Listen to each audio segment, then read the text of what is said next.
let's talk all about your sourdough starter. Let's talk about the ways to know that it's ready for you to make dough with it, and also a good way to figure out the best timing, because we've been getting lots of questions. Number one, on how do I know if my starter is ready? But number two, so many questions from you saying, my starter rose and it did really good, but then when I went to go mix up my dough, it had deflated. What did I do wrong? So let's dive into all of that. Let's talk about that, because this is all about timing. And once you learn the timing for your kitchen and your climate, you are gonna feel like you hit the jackpot, because your starter is gonna wake up for you every time. It's gonna rise and it's gonna be at its highest point when you're ready to make your dough.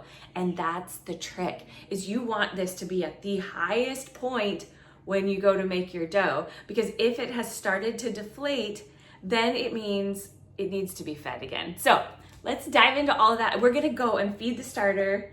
We're gonna get it so it's like this, nice and bubbly and ready for you to bake with. If you wanna stick around to the end of the video, you can not only just feed your starter, but mix up a batch of dough with me, and we'll even bake a loaf of bread together. And I'm gonna have us do the easiest loaf to make together, which is sandwich bread, because it doesn't take as much shaping, and that's where I'm gonna encourage you to start. But now, let's dive in to all the things about your starter.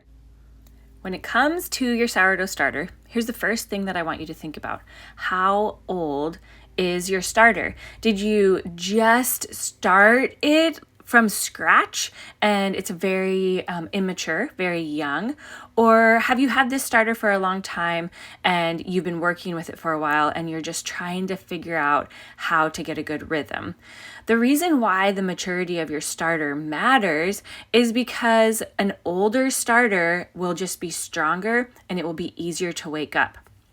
If you keep your starter in the fridge, like I do, when I don't use it for several weeks, it forms hooch on the top. It gets liquid onto the top.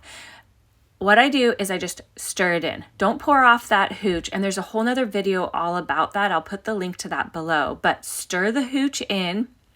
And what we're gonna do is we're actually gonna take out a portion of that starter from your fridge, and we're gonna add it into, I like to use a quart-sized jar, because what I'm gonna do is I'm gonna make a really big batch of starter, because I'm making a big batch of dough. If you are not wanting to make a huge batch of dough, you don't have to feed the same amount of starter that I'm feeding, but I'm going to encourage you to do the same ratios. And for this very first feeding, we are going to do a 1:1:1 ratio. And the reason why we're going to do that is because if your starter is very young, or you have not been working with it very much and it's dormant, it needs to have a smaller ratio of all of the elements so that it can have the most energy to wake up. So what that means is if I put 30 grams of starter into my jar, I'm going to put 30 grams of water, and I'm also going to put 30 grams of flour. What I like to do is I put the starter into the jar first, add the water, mix it up so that gets mixed up before we add the flour in. When you are feeding your starter, it's not super important that it be completely lump free and really smooth, but I just like having it be incorporated a little bit. It's just a little bit easier to incorporate the flour into it if you mix the water into the original starter first. And as you can see, what I do when I add the ingredients is I actually tear the scale in between the ingredients, because it's easier to see if, oops, I put way too much of water in, or I put way too much flour in. And I know lots of people, they love to comment and say, I don't use a scale, my grandma didn't use a scale, and that's amazing. If you are to the point that you don't need to use a scale, you probably also don't need this video, and so bravo, go bake on. But as you are beginning your sourdough journey, I encourage you to get a scale so that you can know if you're putting the same ratios in. The ratio of like how much starter weighs, how much water weighs, how much flour weighs, you can't go by volume, which means you can't just put half a cup of each in. It's really good to use the scale. That helps you get a really good gauge. Once you get all of those elements in there, remember this very first feeding, we're going to do 1 to 1 to 1. So if you only want to do a very small amount of fed starter, do 10 grams of starter, 10 grams of water, 10 grams of flour, and get that really mixed up. And then what we're going to do is we are just going to gently set our lid on. I mean, you can slam it on, that's fine, but you don't want to close this container. You want the natural gases that your sourdough is creating, you want those to be able to escape from that jar. If you screw the lid on really tight, you are going to create a starter bomb. You do not want to have a starter bomb in your kitchen, especially once your starter gets active and happy. It is going to grow and multiply really, really fast. So my original jar of starter is going to go back into the fridge, and this new jar, fresh jar that we fed, my lid is just sitting gently on the top, and it is going to sit in the kitchen for 4 hours. In 4 hours, we're going to come back and check it. I want to show you what the starter looks like that I have that lives in the fridge. I want you to see the consistency of it. This is really, really normal consistency for a starter that is dormant or that you have not been working with very much. Or if your starter is very, very young. If it's not mature and very strong, it's normal for it to look a bit liquidy, and limp. We're going to just call it limp. It's not fluffy. It doesn't have air bubbles in it. And I can almost just pour it straight out of the jar. This starter lives in the fridge. When I go to bake, I take a portion of the starter out of this jar and put it into a nice clean jar. What we just did. We just did that process together. Then you'll see later in this video, I'll show you, we're going to take a portion of our fed starter, which is called levain, and we're going to put it back into this fridge jar. And that's the only way that this fridge jar gets refreshed, revived, and refed. I don't ever put more water and more flour directly into this jar because it doesn't need it. It's dormant and it sits in the fridge until I'm ready to bake again. I have another video that dives even more into all of the things about starter, and I'm going to put that link below as well. Now, are you ready to see what the starter looks like after 4 hours? Remember, we did a 1 to 1 to 1 ratio, which means that it had a lot of food to get growing because the amount of starter that we started with was the same amount as the amount of flour we put in. So look at how it already is fluffed up. It's not as liquidy as it was when we started. So this is what yours should look like. It should be similar to this after just 4 hours. It should be getting thicker and it has a little bit of bubbles in it. If yours doesn't look like this right now and it looks liquidy still, then what I want you to do is take out some of your starter. Here's how you figure out how much to take out. Set your jar on your scale and zero it out, and then you are going to remove starter from it until you get to 30 grams, because then you know you took out 30 grams of starter. Now I'm going to put in more than 60 grams. And the reason that I'm going to do some different ratios for my second feeding is I love to do a 1 to 4 to 4 ratio when I'm making a starter that I'm going to bake with. And the reason why I like to do these ratios for my second feeding is because I want my starter to actually grow slower. And the reason why I like it to grow slower is because I love to make big batches of dough and put them in the fridge, and then I can work with that dough whenever I want.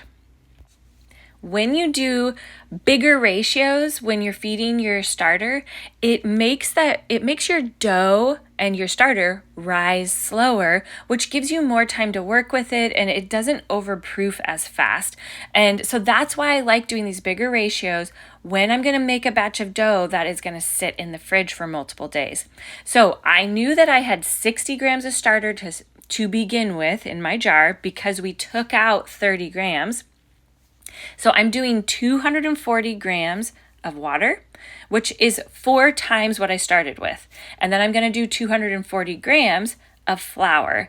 So I'll do another video soon that's all about math, how you figure this out, but I know you can do it. Whatever you start with, you just times it times 4, and that gives you the 1 to 4 to 4 ratio. So let's do it with 10. If you started with 10 grams of starter, you would do 40 grams of water, 40 grams of flour. But I don't want you to do these bigger ratios until your starter is waking up. If you're still back at my starter is liquidy still, you still need to stick to the 1 to 1 to 1 ratio because your starter needs more flour and more water to help it to get stronger. The other thing that you can do is to switch from using an all-purpose bread flour to a whole wheat flour or a rye flour when you're feeding your starter. The whole wheat and rye flours are so rich in nutrients that it actually helps to strengthen your starter. And I have a video about that as well. I will put that link below. If you're still struggling with a floppy, weak, watery starter, go get some whole wheat flour or rye flour and work with that for just a little bit. You don't have to make your dough with that flour, but I want you to feed your starter with that flour. Here's the schedule that I like to do when I do these 2 feedings to get my starter ready to bake with. I do the first feeding in the afternoon around 1 or 2 o'clock. That feeding rests for 4-ish hours. And then I do my second feeding, and I like to do that one after dinner time. So it's like 7 p.m., 8 p.m.-ish. It's summertime right now, so it's still light outside. But this is the same schedule that I do in the winter time. But just know that when it's summer and it's warm, your starter is going to activate faster. Even though these are the big ratios, it's still going to activate faster than it would in the winter time.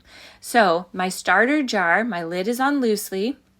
The lid is on loosely for both of them. The little jar is my fridge jar. That one's going to go back into the fridge.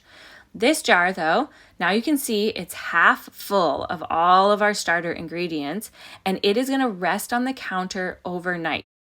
I'm putting the whole schedule that I do down in the description below as well, but it takes about 12 hours for it to activate, and boom, there you go. The next day it has filled the jar. But I know that this starter can reach a little tiny bit higher, so I'm gonna let it go. I let it go for another hour or so. But look this is the first sign that you're like, my starter is ready to bake with. It has doubled in size and it has lots of bubbles in it. Those bubbles are important because it means that it has fluffed up. Look at this nice texture. It's webby, it's thick, there's bubbles in it, which means it's aerated, and if you put a little drop of it in a cup of water, it will float. The reason why the float test is a great one to do is because it's telling you that your starter is strong enough to create that gas, which creates the bubbles, which aerates your dough, which gives it fluff and great texture. And that's where you want it to be when you're going to go and bake.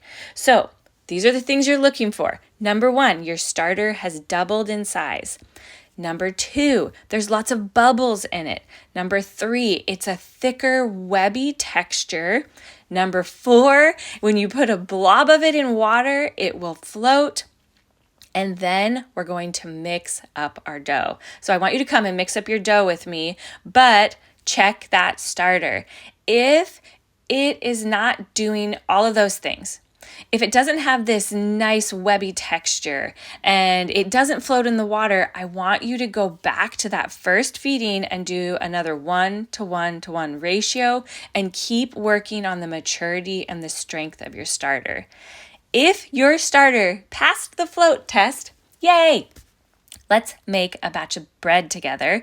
And this batch of bread, the recipe's down in the description below. This batch of dough is actually going to make enough bread to do 2 rustic loaves or 2 large sandwich loaves. Now look at this great texture of the starter. It's not going to be as thick as it would be if you did a 1:1:1 ratio, because we have some different ratios going on there, but it should be webby and fluffy, and see how it is almost like it wants to stick to each other. That's a great texture to start with. And for this batch of dough, we only need 300 grams of starter, which means I have extra starter or extra leaven. This right here, this fed starter, see that? That's called leaven. But I don't need all of this leaven for my recipe. So now everything that is in that jar is actually now discard. Not because I'm going to discard it and throw it away, but because I don't need it for this recipe, it's extra. It's the extra leftover fed starter or extra leaven, and I'm actually going to put that back into my fridge jar, and I'm going to save it to make sourdough discard waffles, or I'm going to use it when I make another batch of fed starter to bake some bread with. Or let's see, maybe I'll make a batch of our sourdough discard molasses crinkles. But don't get rid of that. That is happy starter. In between adding my ingredients, I always tare the scale, just like I did when I am feeding the starter, because then you don't have to add up any ingredients, and you can see right when you hit whatever the recipe is that you're following. And for this batch of bread dough, we need 600 grams of water. If you make this recipe and you find that your dough is way too sticky to work with, I want you to add in some extra flour until you can get it workable, but make a note for yourself so that next time you make this recipe, omit 50 to 100 grams of water and see how your dough is coming together. Your climate, the elevation you live at, where you live, the humidity in your house, the humidity of your fridge, all of that plays into how your dough comes together. And I give you permission to play with the amount of water that you're using. You can add more flour in if your dough is too sticky. Add more flour. I don't want you to feel stuck with this dough that you can't work with. This is the fun of working with sourdough, is that you get to learn, oh, I can't work with it. I need to add a little bit more flour, or I'm going to do less water next time. And I'm going to help you get to that point. Now, I like to use this all-purpose organic unbleached flour. The reason why I love using it is because I can buy it in bulk for a really great price. And so this is what I make the majority of our breads with. And if you are here in our Pacific Northwest area, I find this at Costco. And for this recipe, we need 900 grams. And as you can see, whoops, I went over a little bit. Not a big deal because my scale was tared out or zeroed out. It's super easy to see that I went over that mark a bit. Just take out what you don't need in there. And I love to use these Danish dough whisks to get my dough mixed together. I do have a video. If you want to use your countertop stand mixer, that works amazing as well. I'll put that link below so that you can go and find that video too. But use the Danish dough whisk. It's amazing if you don't have a stand mixer that you want to use. And my goal right now is to simply get it so that everything is pretty well incorporated. It's still going to look a bit lumpy and clumpy, and that is totally fine. This is one of the things about sourdough that is so magical. The more time that you allow that dough to sit and rest together, the more time the flour and gluten has to absorb the moisture and begin to break down, because your sourdough starter is now working its way all the way through the dough, and it is having a feast on all of this flour. And as it feasts on the flour, it's creating that natural yeast that allows the dough to rise. So here's the thing with sourdough. Trying to speed up the mixing or over mixing it actually makes your dough gummy. It doesn't help it. So this is great because you do not have to get this dough really soft like a baby's bottom. It's going to get there on its own. Our goal is to simply get the water and the flour combined with that starter, and then we're going to let the starter do the work. So here's another thing that is so cool. When you do this initial mix, you noticed I didn't put any salt into the dough. You get the dough completely mixed together first, and then I put the bowl back onto the scale, and we're gonna shake 20-ish grams over the top. I like to use this, it's pretty fine, but it's a Himalayan salt. You can use any salt that you want, but here's the thing, not all salt is the same. So start with 20 grams of salt and see how the flavor is for you. If you want it a little saltier, bump it up next time. If you find that your salt is saltier, use a little bit less. You have permission to adjust it, but you do not have permission to add the salt into the dough until it can rest together. And as you can see, I ran out of Himalayan salt. I had to go grab my regular table salt, boo, but it's still gonna taste delicious.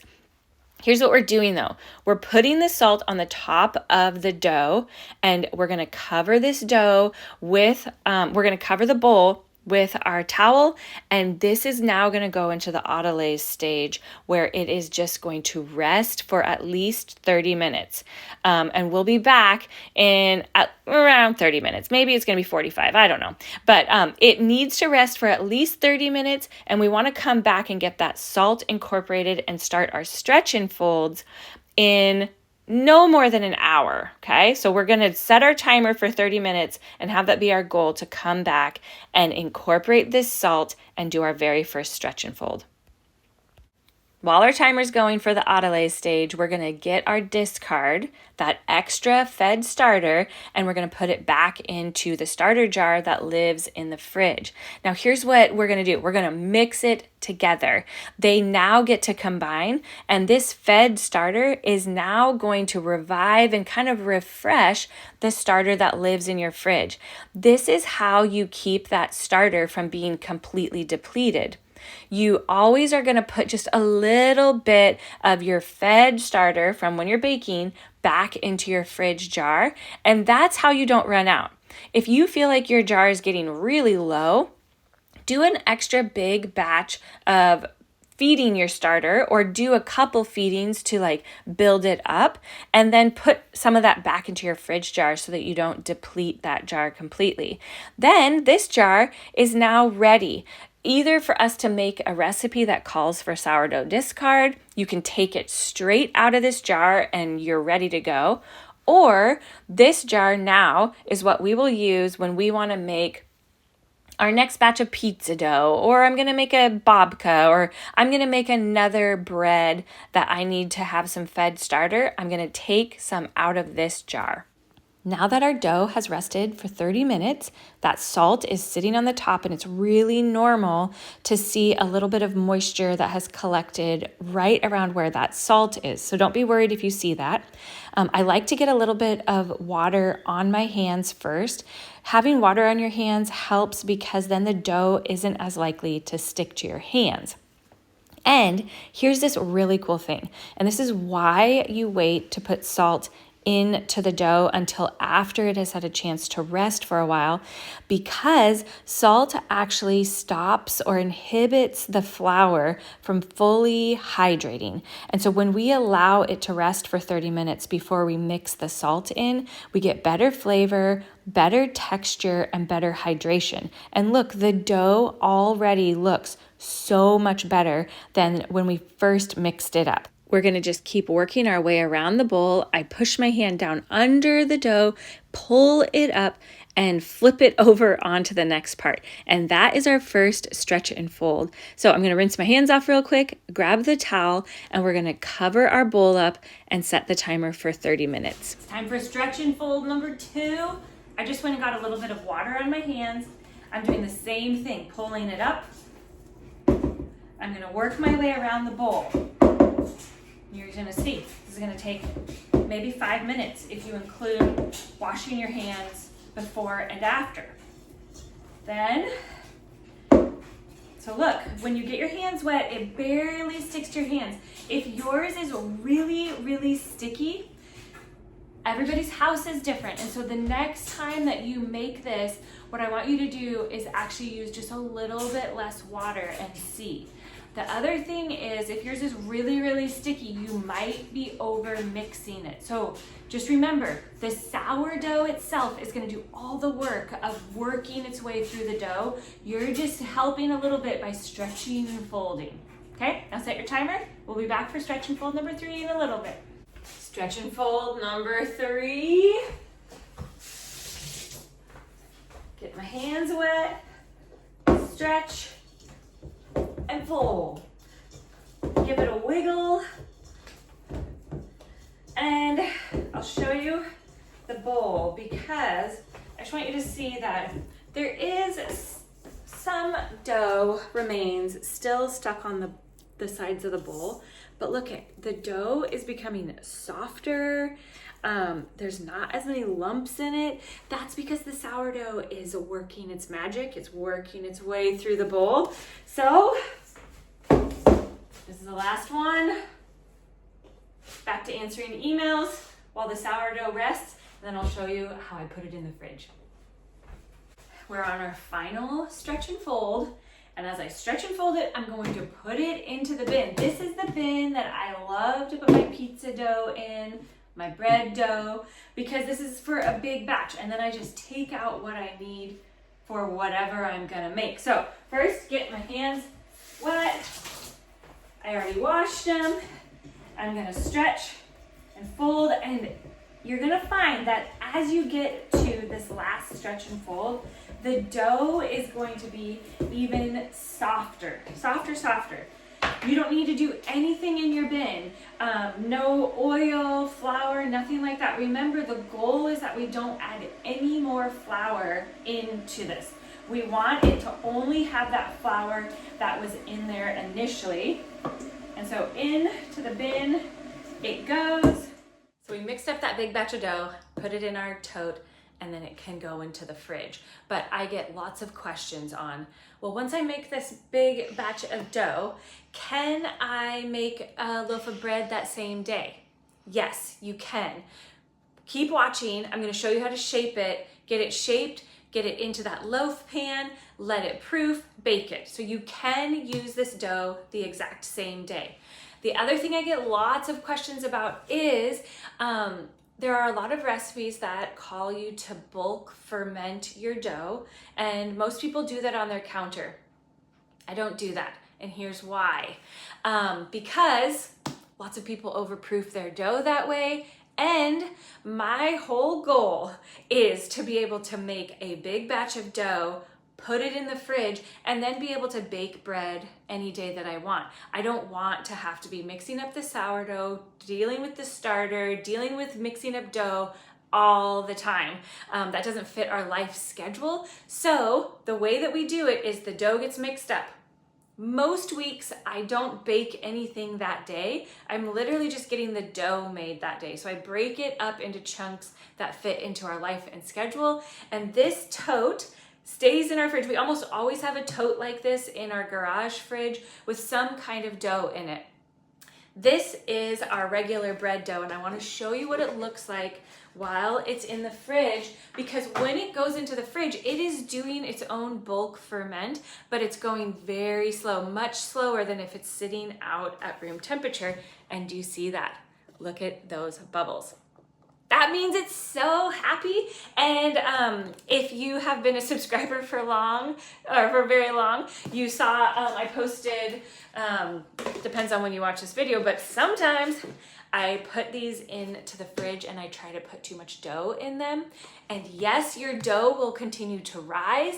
It will bubble. It's growing. This is like a huge sourdough starter. That's what we made, right? We just fed our starter and it's growing. So sometimes it will bust out of this container. It happens, even to me. I always try to put too much in because I don't want it to take up so much space. But yes, This dough bulk ferments in your fridge. All of that to say that. So, are you ready? Would you like to make a loaf of sandwich bread together? Just keep on watching and I'll show you. We'll walk through all the steps. So we're gonna take this dough that has been living in the fridge for a number of days. I leave it in the fridge for up to 2 weeks. I pull chunks of dough out and make all sorts of stuff. Focaccia bread, rolls, sandwich loaves, the rustic loaves with our banneton basket. That's what we use this dough for. I have a different recipe for pizza dough, and the reason why I do a different one is because I need the pizza dough to be a little bit stronger so that I can work with it and we can slide it into our pizza oven. And I will put the link to that video below as well. But honestly, follow or subscribe to our sourdough playlist, subscribe to our channel, then anytime that I post something, you'll be the first to be notified. But if you go into the sourdough playlist, you can see all of the videos that explain all these different things. And we're just so glad that you're here baking with us. So now let's go make a loaf of sandwich bread with the dough that we mixed up from your super happy starter.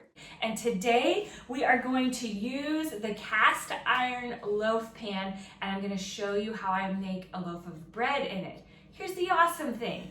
If you have been struggling to get the rustic loaf to turn out right and you're like just having a hard time with it, get one of these loaf pans, and I want to encourage you to make a few batches of sandwich bread because it's so easy. You're gonna have success, which is gonna give you like the courage to go back to that rustic loaf if you want to. Our family absolutely loves the sourdough loaves because they're really easy to cut. I bake it in such a way that the crust isn't super crunchy, so it makes really great sandwich bread, great toast, which if you need one of these containers, I also put this link down below in the description. Just click where it says more and it will expand, and there's all sorts of great links and everything down there. And okay, look at this. Do you see? Look at all of those bubbles in there. That right there is happy, happy dough. And we're gonna be able to make the yummiest sandwich bread. My dough is cold, straight out of the fridge. I have my scale here because I set my container on the scale and I'm wanting to take out, which I use my knife just so I can kind of score the dough and not push too much air out of it. I score the dough because I want to take out 800 grams worth of dough. And so I'm looking at the scale and essentially subtracting from the amount that is on here. Write down on the lid of your container the weight of the container so that when you put it on the scale, you subtract the weight of the container, which is around 300 and something grams. So I subtract that and then I take out what would equal 800 grams, which we are about there. Okay, now this dough is going back into the fridge, and I have enough to make either a batch of focaccia bread or another loaf of sandwich bread, or if I wanted, I could use the rest of that dough in there to make another rustic loaf. It's so versatile, which is why I love the recipe, and I also really, really love only needing to make a batch of dough once a week, and then we can have fresh bread all throughout the week. And I actually have, if my timer goes off, it's because I have a big batch of our pizza dough going right now too. And that is a whole nother video. That link is in the description below. So much in the description below. So if you want to dive into more sourdough fun with us, head on down there. Before we shape the loaf though, your pan, this is the one part that's different than if you were gonna make a rustic loaf in your big Dutch oven. You're not gonna put any parchment paper in here. Instead, what I do is I just drizzle a little bit of olive oil in, and I use my hands and I rub it all over the pan. It's not gonna bother your dough that you have a little bit of olive oil on your hands. When you wash your cast iron pan after it is used, don't use any soap. Soap leaches into the cast iron and it will actually like eventually it would start giving your loaves of bread kind of a soapy flavor. I just run it under really hot water if like there was a little bit of the crust stuck to it. And then as soon as you're done scrubbing it, then what you do is you dry it off really good because you don't want to have any moisture on there. The moisture is what causes the rust on the cast iron. And then once you've dried it off, then I actually oil it right away so that it just helps it to stay nice, and I guess it hydrates it or protects it. I don't know, but the cast iron loves olive oil, loves oil on it. So it already had a little bit of oil in there, but now I'm just making sure that that little bit that I drizzled in is rubbed all over the pan. What I found in the first batches when I first started using this pan is that if I didn't get enough oil into those corners, like one little bit of the dough might stick, because the dough is actually going to rest in here before it bakes. So this is why it's so much easier, because it doesn't have to like rest on the counter, rest in a basket, get transferred. We're gonna shape this and it's gonna rest right in here. So I'm gonna bring you over here now so you can see how we shape it. Here is what I try to keep in mind, is I want my loaf to be about this length. It's gonna fill out as it rises in the oven, but as we shape it, we want to kind of keep that length in mind. So I'll just keep it right up there. And here's the thing with sourdough, don't be shy to shape it. So I did one roll. Now I am gonna do that again. I'm gonna roll it again, and I'm being really firm with it so that it stays together. And then I'm gonna do it one last time. One more roll, really, really firm, getting it rolled, rolled, rolled. And if it's feeling like it's not even, squeeze it out. The more tension that you create for your loaf, the better the rise is gonna be. So now let's bring this over here, and you can see that it's still a little bit, I'm like, I don't like how it's shaped. So I'm actually gonna roll it again. And it's okay, now there's a little bit of olive oil on it, but now, oh yeah, I like this. Keep rolling it until you get it so that it really is gonna fill up that pan pretty well. Okay, see how that fills the pan up pretty well? There's a little bit of space on the ends. That's totally fine. Now that your dough is all shaped, it's in your pan, you have two options. One, the first option, which is what I'm gonna do, is I'm gonna put a piece of parchment over it just so nothing floats into the loaf while it's resting. And my loaf is actually gonna rest here on the counter for about an hour, and then I'm gonna pop it in the oven. I'm gonna bake it today. But what if I had time to shape it, but I don't really have time to let it rest and bake? You can shape it, put it into your loaf pan, cover it with plastic wrap so it's sealed really tight, and pop it back into your fridge, and it will proof and rest in there. And then whenever you're ready to bake, you can take it straight out of the fridge and it can go straight into the oven. So this is gonna rest. I got some other work to do out in the garden, and I'll be back in an hour and we'll pop this into the oven. The bread's been resting on the counter for an hour, and so now I'm preheating the oven to 425. And here's the trick with using those loaf pans, because if you've done other sourdough stuff, you know that you're trying to create some steam in the oven, which helps the bread to bake better. While your oven is preheating, put a metal pan. Don't use glass, use metal.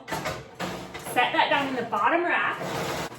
Put the pan in first, and then I like to use my watering can, and I pour the water into the pan, and I fill it up as much as possible because it's gonna evaporate off a whole lot of steam as it's baking. But put the water in after the pan is in the oven, unless you want to spill water on your floor and mop.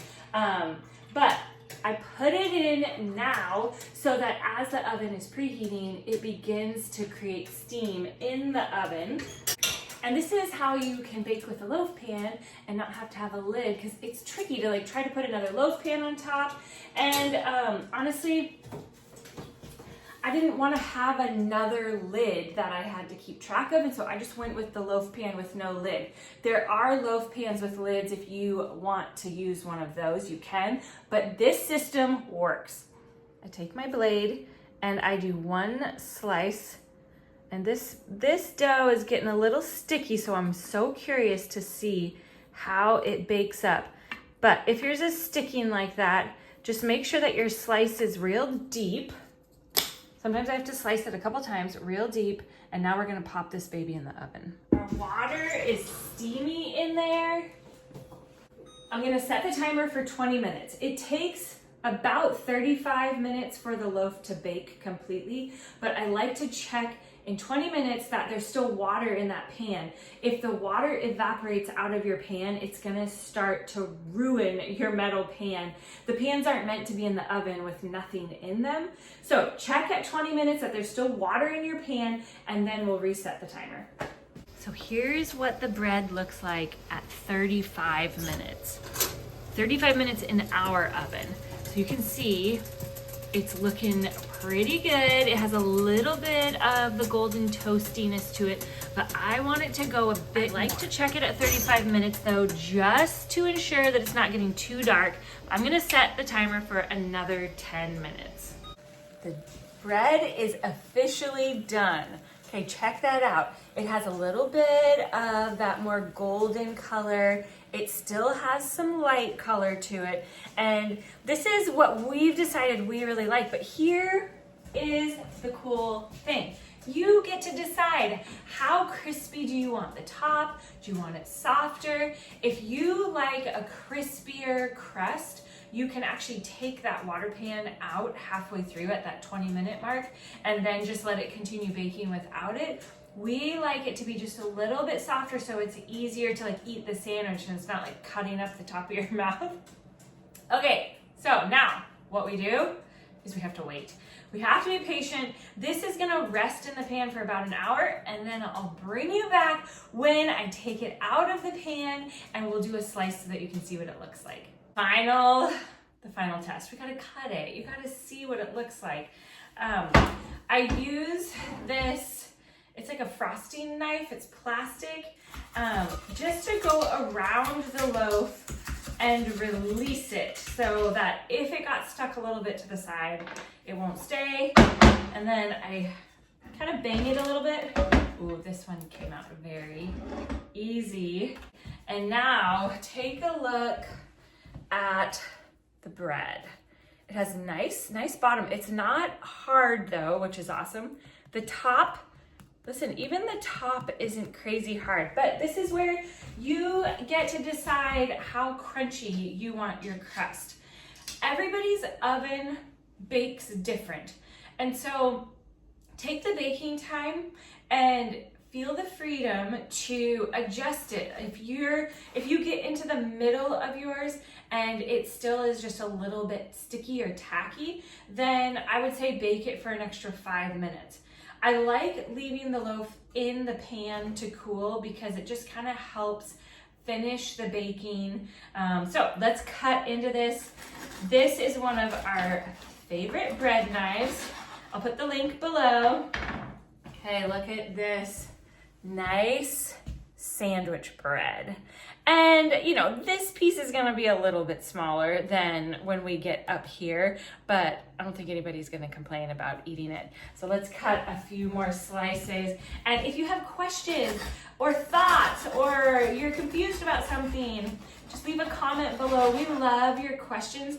It is so helpful because then when I go to take the sourdough out and bake again, then I already have in my mind, oh, I want to talk about that. So here we go.